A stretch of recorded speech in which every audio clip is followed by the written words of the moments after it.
Hoje, na segunda reportagem da série Álbum de Família, a gente vai mostrar histórias de quem terminou um casamento e agora precisa dividir o patrimônio que foi construído ao longo dos anos. O acordo entre o casal nem sempre acontece e às vezes é preciso recorrer à justiça. Nessa hora, muita gente procura o trabalho da Defensoria Pública.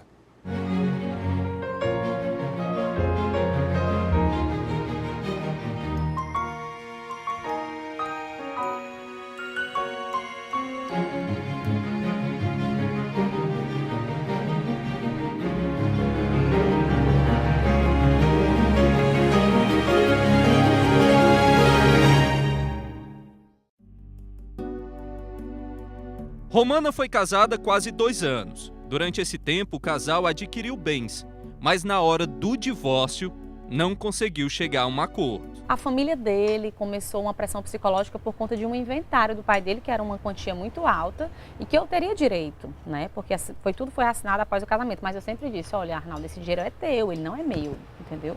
Mas mesmo assim entrou essa questão complicada e aí eu acabei fazendo o quê para ter paz? Eu acabei abrindo mão de tudo. Segundo o IBGE, em 2016 foram registrados mais de 1.095.000 casamentos civis.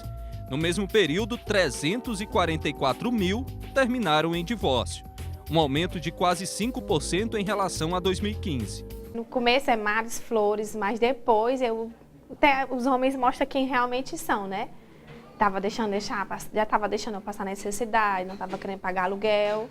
E eu engravidei na época e quando eu estava com 6 meses de grávida, eu descobri que ele tinha outra mulher. Na hora do casamento, é tudo perfeito. A igreja, o padre, juras de amor e até a aliança para selar o compromisso. Ninguém nunca imagina que um dia pode dar errado. Quando você sai da igreja, o casamento segue. Às vezes, não é o que você pensou e vem o divórcio. Mas ao longo desse período, o casal construiu um patrimônio e é preciso dividir os bens.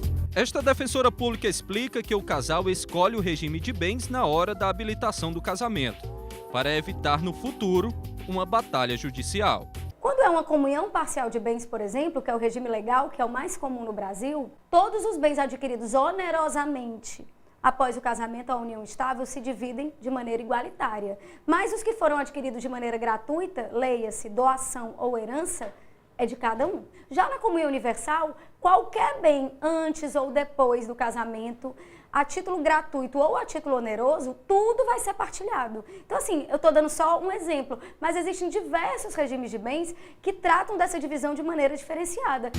Quando existe comunhão total de bens e o casal não entra em acordo, o processo segue para a justiça. Nesse caso, a decisão passa para as mãos do juiz. De acordo com a diretora do Instituto Brasileiro de Direito de Família, é preciso analisar todos os lados. E diferente do que se imagina, os filhos não fazem parte desse contexto. Sempre as pessoas vêm e dizem assim, doutora, eu me casei um tempão, estou com os meus filhos e vou ter que dividir a casa.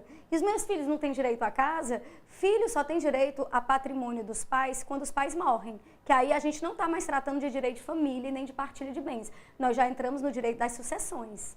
Porque aí a gente já está tratando de herança. Não é o caso.